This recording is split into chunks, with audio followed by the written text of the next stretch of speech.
What's good, you guys? Daniel Cruz here, back with another episode of Cook with Cruz. If you didn't notice right away, you may notice that I'm using a new microphone here. Might be able to see like a little blue light here. But this microphone was sent to me by Fifine, the people that made the previous microphone that I was using. And they asked if I can give my thoughts on this newer model microphone here for you guys. Don't worry, we're still going to get into a new beat here. But I do want to briefly go over this microphone here, some pros, some cons, what's different from the other microphone. So this is the K670B, their latest microphone, basically an upgrade to the one I used to have. So I'm mostly going to be going over the differences between this one and the older model microphone they had. If you're not familiar with the older microphone, I did a review on that a few episodes back. Link will be in the description to that if you have not seen that episode already. But yeah, this is their upgraded K670B microphone. Right off the bat, the first thing I did notice was that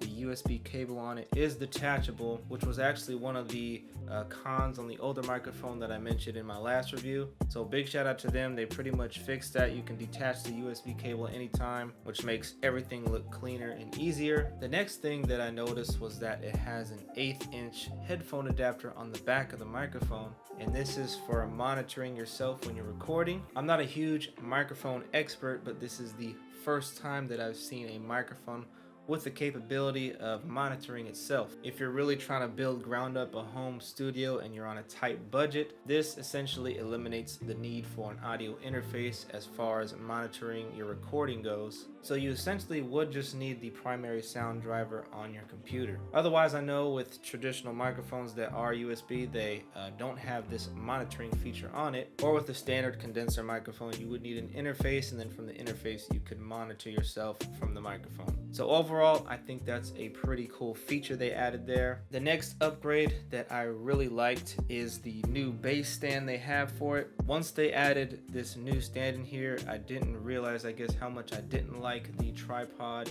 kind of setup they had for the old version. So here's the original model. Again, it just had the tripod stand. You can see it's got to have a wide stance, so it kind of takes up a little bit of room on the desk. But as you can see with this new version, very small. It's nice and sturdy. It's a weighted plate, and it just looks a lot better and cleaner to me. So that was a big upgrade that I didn't expect, that I really liked from it. So the next upgrade, the stand here is actually height adjustable. It comes in 3 parts, and you can unscrew them to adjust to whichever height you would like. Right now I have it on the tallest height. I feel like this is a good height for me right here. That's a cool feature, so you can get the desired height you want if you have it sitting on a desk. Speaking of the placement of the microphone, they also provide this small adapter here. This was not in the older version, and basically what you can do with this is you can attach the microphone to either a stand or a boom arm. So they really give you good flexibility as to where you want your microphone to be. Once again, this is simply plug and play. Just plug directly into your PC, Mac, whatever, USB port. No CDs or nothing needed. The drivers install itself and it's ready to start working right away. Especially with the monitor feature when you plug your headphones in. I tried it out with my DT770s here. Just took the 1/4 inch off and plugged it in. I didn't have to do nothing with the settings. It just started monitoring right away for me. So this is really easy to use and get started with. So those are all the big upgrades that come with the microphone. And for the last part, of course, we had to compare the sound quality between this one and the older version.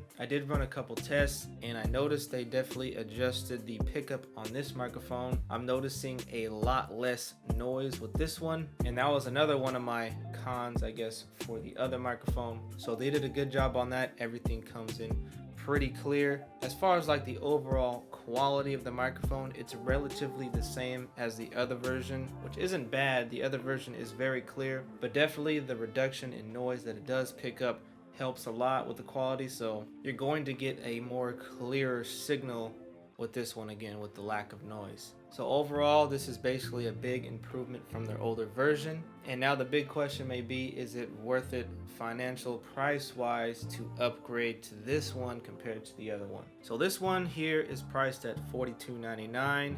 The one I had previously was $29.99. So we got a $13 difference. Personally, I think it's worth the extra $13. You get a bunch of upgraded features essentially with this one. Detachable cable, you get a clear signal, adjustable height, the ability to actually attach this to a real microphone stand or a boom arm. Again, this company is doing real well with the value of their products. It's super affordable and the quality is there, as you guys can hear. Just like the previous one, this will be great for voiceovers as what I'm doing now. You know, streaming, podcasting, even running some basic vocals in whatever recording software you're using. I mentioned this in the last review video because of the technology with VSTs, equalizers, reverb, effects. You really don't need a super expensive microphone to get a good sound for a song, so can't really go wrong with this. Link will be in the description. Shout out to Fifine again for providing the microphone for me. And before we jump in today's beat here, I want to give a rundown on how to actually set the microphone up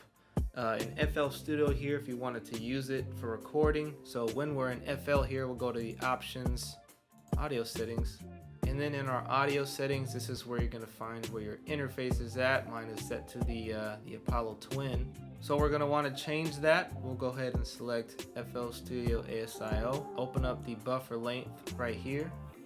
Under input, you can select the microphone, which is right here, microphone mic test. This is the Fifine microphone. And then for the output, you can select what your audio device is. So mine again is the Apollo Twin. So once we got this set up now, we can go into the mixer and select our input for the mixer for the microphone, which is gonna be right here. You can do input 1.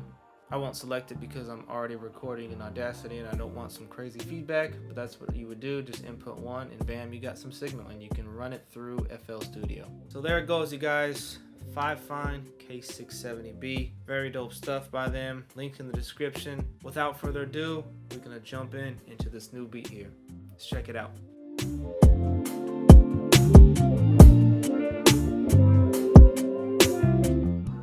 Alright, so I got a really dope beat for you guys today. So this beat here is going to kind of emphasize what you can do and voice and build off of just 2 chords. Really just taking something simple and making it sound complex. So when I made this, I first started off in Keyscape, LA Custom C7 Cinematic preset here. And as I mentioned, I'm really just going to set 2 chords and a melody here to set our foundation.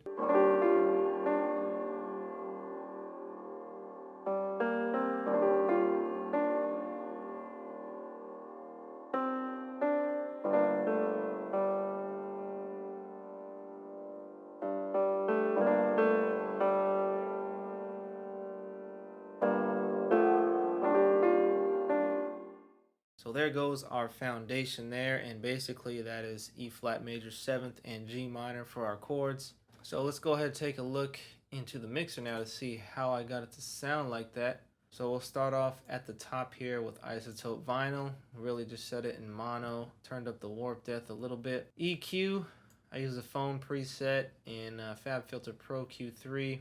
The foam preset actually looks a little different than this. I just tweaked a bunch of things here to get it to how I want it to sound. Pro R reverb, just to add some reverb. This is the default setting, just turn down the mix a little bit. And I added some saturation filter here. 21 high pass filter, vintage thin preset. And as you can see, I only have it turned up just a little bit here. So that's how we got the sound for our piano. And if we look into the playlist here to give more of a vintage effect, we got this audio clip here, which is just some vinyl noise that's going to sit behind the piano to give some nice vintage textures.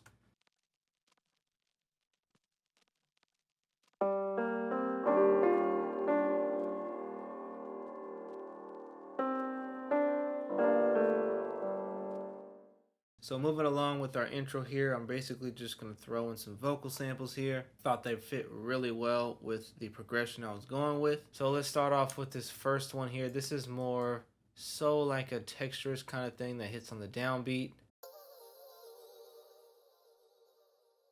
So that's pretty simple, but it'll do a lot for us in the long run. Then we're gonna come down to this clip here. This is basically like a vocal phrase I thought fit really well. I did throw Little Altar Boy on the vocals. As you can see, I named it Vox Altar Boy. This kind of gave it that throaty pitch sound, and I re-rendered that into audio because the plugin does cause some delay on the keys. So I put it in audio and then deleted the plugin. Named it that so I'd remember I did put Little Altar Boy on it.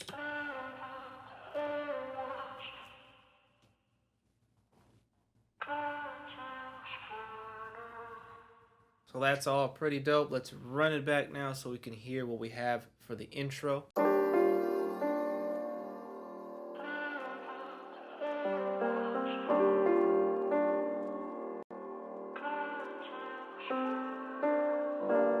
also going to have this transitional effect for when the verse drops over here. So we'll probably hear that too right here.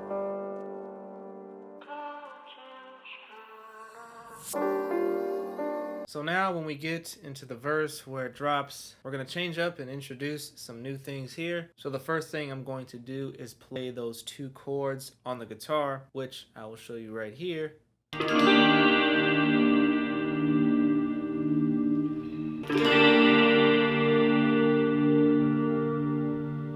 So that sounds pretty dope. It's familiar to the ear. We already know the chords, but it's a whole different instrument, which is cool. So let's go into the mixer here and look at how I got the guitar to sound like that. We're of course going to start off with guitar rig. We got Breath You Hold preset. Just some stock reverb here. Added some reverb. And some EQ. Really dipping down, starting about 5K. And a little bit over here, just above 200. So that is how I achieved the sound for the guitar. So now let's go in the playlist here and check out our next instrument that we added. So we got Rev Piano, and this is basically kind of like my signature effect I like to do on pianos. I've done it before in several beats. I'm going to play the same exact chords that I just played on the guitar on Keyscape. Going to throw that into audio, reverse it, and throw good old tremolator onto it. You may have seen that in my other videos, especially when I broke down Black Hearted from Ozzy. That's how I achieved the piano effect. And then I also like to throw in Pan Man here, so it kind of pans left and right. Gives it a cool stereo effect. So overall, this is what our piano now sounds like.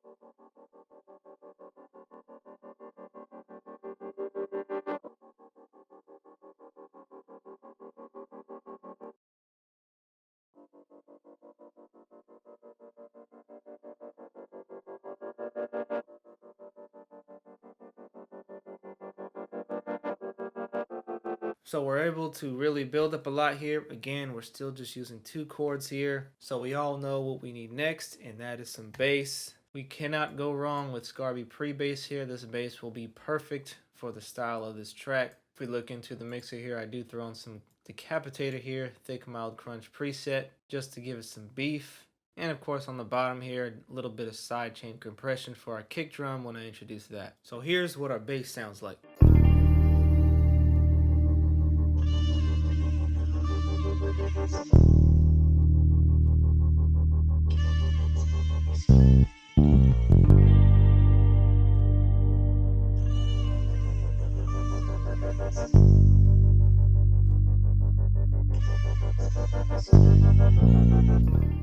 So there goes our melodics for the introduction of the verse here. Now let's go in and check out how the drums come in.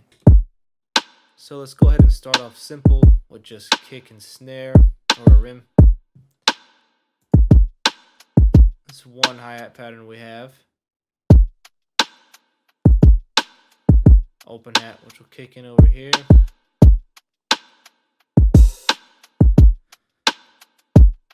Open hat should be contact here, yep. If you guys want to see, Abbey Road 60 drummer. That's where I got the open hat from. Another little loop here that I use for some hats. And another open hat for hitting on every beat. And that is the foundation for our drums there. Pretty simple, but it'll sound pretty nice when everything comes in.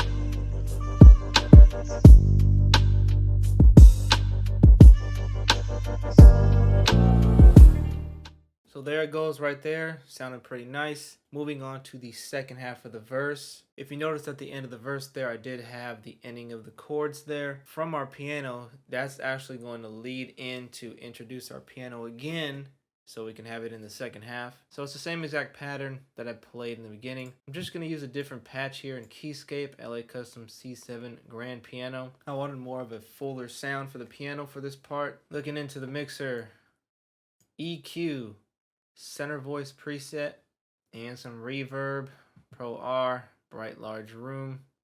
Again, this is going to give our piano less of a vintage feel and more of like kind of fuller feel and in your face.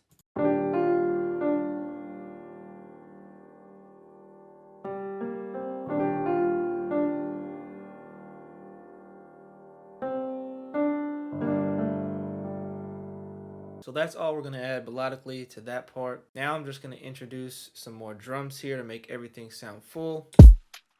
So here goes everything that we already had in the beginning of a verse. Just going to layer up the snare here.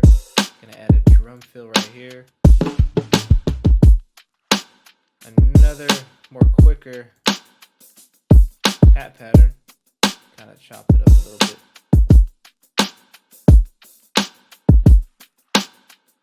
And there goes our drums now for the second half of the verse. Let's bring everything back.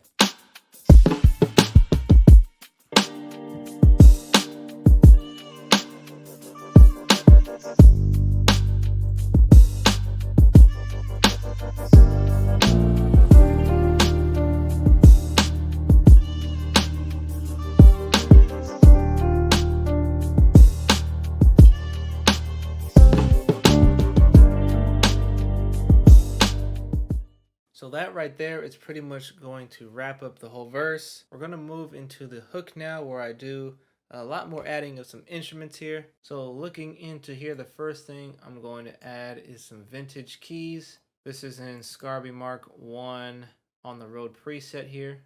Looking into the mixer, add some reverb, bright wide excitation preset, some EQ, subtle stereo enhancer effect here, and echo melt 2 to kind of get a cool effect on it. VHS dub preset. Now with this, I'm really just going to kind of harmonize with what's going on in the chords. The Rhodes here are going to sit in the background but add a nice cool texture to it. Here's what it sounds like.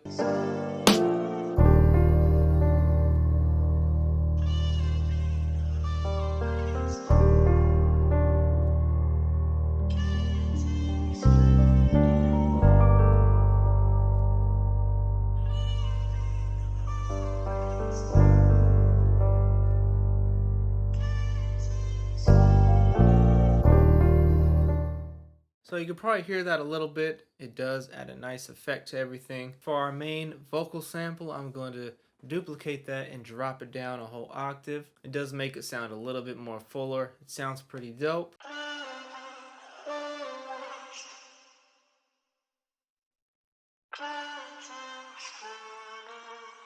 And the last thing that I add here is probably my favorite part of the beat. I do add a guitar lead on the hook part. Shame on me, but I think I deleted the guitar rig, so I can't see the actual preset that I used for the guitar. But I did find one that was very close to the lead. This was actually a third-party preset from Guitar Rig that I got off Google or something. It's Nirvana, Come As You Are, Clean. So I'll use that preset to kind of demonstrate the lead. It does sound pretty close to the actual sound that I used, but here's what our lead now sounds like.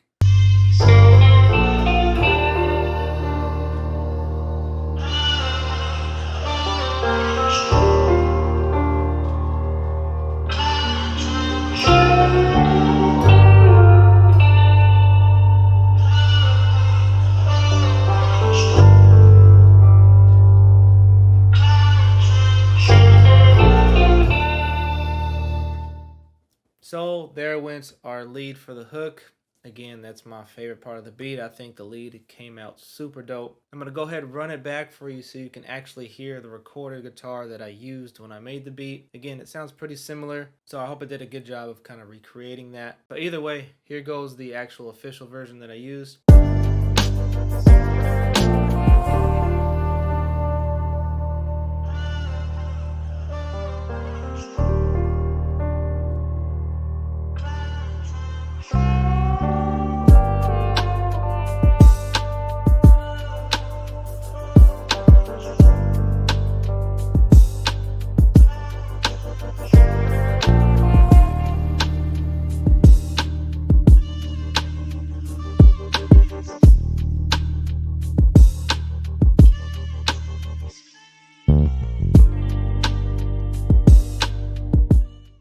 So there you have it, you guys. Full beat, pretty dope with only 2 chords. I hope you guys enjoyed today's episode. If you did, please leave me a thumbs up. I would definitely appreciate that. Big shout out to Fifine once again for providing the microphone. Definitely go check that out. Link will be in the description for you. As always, make sure you're subscribed. I'm coming back next Sunday with another video just like this, breaking down beats, songs, showing you everything that I do in detail. So don't miss out on that. Subscribe and hit the bell because I'll be back. But anyways, that is all for me today. I will see you guys next Sunday. I'm out. Peace.